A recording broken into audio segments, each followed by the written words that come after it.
ఇక ముఖ్యమైన వార్త చూసుకుంటే కనుక సెకీ ఒప్పందం సక్రమమే తేల్చి చెప్పిన ఆంధ్రప్రదేశ్ విద్యుత్ నియంత్రణ మండలి. ఎలాంటి లోపాలు లేవు, అంతా నిబంధనల మేరకే జరిగింది కాబట్టి రద్దు చేయడం కుదరదు, అంతర్రాష్ట్ర ప్రసార ఛార్జీలు వర్తించవు. సెకీ నుంచి ఈ ఏడాది 4000 మెగావాట్ల కొనుగోలుకు అనుమతి, డిస్కంల విద్యుత్ సేకరణ ప్రణాళికకు ఆమోదం. జగన్ ముందు చూపు వల్ల తక్కువ ధరకే విద్యుత్. ఇన్నాళ్లు ఒప్పందంపై విషం చిమ్మిన చంద్రబాబు టీడీపీ కరపత్రం. అది రాష్ట్ర చరిత్రలోనే కారు చౌక ఒప్పందం. నాడు స్వయంగా లేఖ రాసిన సెకీ ISTS ఛార్జీల నుంచి మినహాయింపు. 25 ఏళ్ల దూరదృష్టి ఒప్పందంతో ఖజానాకు 1.10 లక్షల కోట్లు ఆదా. 7000 మెగావాట్ల సోలార్ ఒప్పందం ఏ ప్రభుత్వంలోనూ జరగలేదు. డిస్కంలు కూడా ఇలాంటి ఒప్పందాన్ని ఎన్నడూ కుదుర్చుకోలేదు. మూడో వ్యక్తి ప్రమేయం, లంచాలకు ఎక్కడా తావే లేదు. సో దీనికి సంబంధించి APERC ఏదైతే ఉందో వాళ్ళు కొన్ని మాటలు చెప్పారు. అదొకసారి చూసుకుంటే కనుక సెకీ నుంచి 7000 మెగావాట్ల సౌర విద్యుత్ సేకరణకు సంబంధించి అనేక అభ్యంతరాలు వివిధ కారణాలతో వచ్చాయి. సెకీ విద్యుత్ సేకరణలో లంచాలకు సంబంధించి మీడియా కథనాలను బట్టి APERC ఇచ్చిన ఆమోదాన్ని రద్దు చేయాలని కొందరు కోరారు. దీంతో ఈ APERC మరోసారి దృష్టి సారించింది. ఆంధ్రప్రదేశ్ హైకోర్టు తీర్పులను క్షుణ్ణంగా పరిశీలించింది. కేంద్ర విద్యుత్ శాఖ ఆదేశాలు, central electricity regulation commission CERC general network access GNA నిబంధనలు, అలాగే పవర్ పర్చేస్ అగ్రిమెంట్ PPA ప్రకారం సెకీ విద్యుత్ కు అంతర్రాష్ట్ర ప్రసార అంటే inter state transmission system ISTS ఛార్జీలు వర్తించవు. అదేవిధంగా ప్రసార నష్టాల మినహాయింపు ఉంటుంది. సెకీ విద్యుత్ కొనుగోలుకు అనుమతించాల్సిందిగా డిస్కంలు ప్రతిపాదించాయి.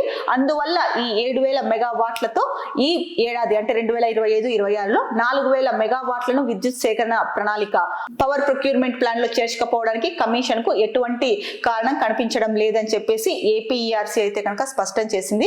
సో సెకీ ఒప్పందం అంతా సక్రమంగానే జరిగింది అని చెప్పేసి ఆంధ్రప్రదేశ్ విద్యుత్ నియంత్రణ మండలి అయితే కనుక తేల్చి చెప్పింది. సో జగన్ ముందు చూపు వల్లే తక్కువ ధరకి విద్యుత్ ఒప్పందం అయితే కుదిరింది అని చెప్పేసి ముఖ్యంగా చెప్తున్నారు. అలాగే సెకీ నుంచి ఈ ఏడాది 4000 మెగావాట్ల కొనుగోలుకు అయితే కనుక అనుమతి ఉంది. ఈ మేరకే డిస్కంలు విద్యుత్ సేకరణ ప్రణాళికకు ఆమోదం తెలిపాయి.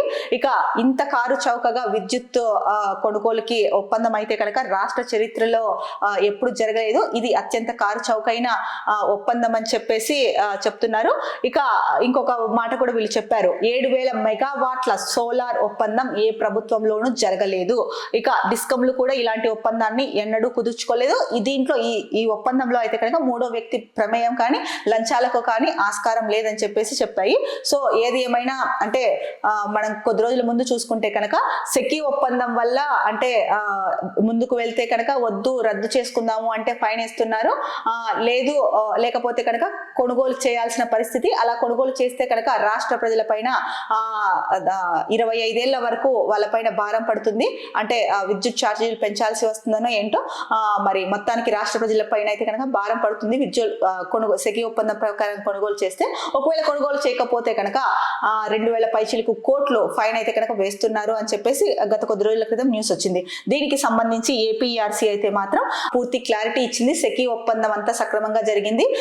ముందు చూపు వల్ల ఇంత అంటే సెకీతో ఒప్పందం చేసుకోవడం వల్ల ఇది చాలా ముందు చూపుతో చేసుకోవడం వల్ల చాలా కారు చౌకగా ఒప్పందం అయితే కనుక కుదిరింది అనేసి చెప్పడం జరిగింది. దీనికి సంబంధించి ఒక న్యూస్ ఇచ్చారు. ఇంకొకటి సాక్షి వాళ్ళు, ఎల్లో కరపత్రమా ఇప్పుడేమంటావు, సెకీతో గత ప్రభుత్వం కుదుర్చుకున్న ఒప్పందంపై నిసిగ్గుగా నిరాధారంగా పచ్చి అబద్ధాలతో ఈనాడు ప్రచురించిన తప్పుడు కథనాల్లో కొన్ని అని చెప్పేసి ఏదైతే సెకీకి సంబంధించి ఒప్పందం జరిగిందో దానిపైన తప్పుడు వార్తా కథనాలను ఇచ్చింది ఈనాడు అని చెప్పేసి పేపర్స్ కి సంబంధించిన క్లిప్పింగ్స్ అన్ని కూడా పెట్టి ఒక వార్తనైతే కనుక ఇచ్చింది.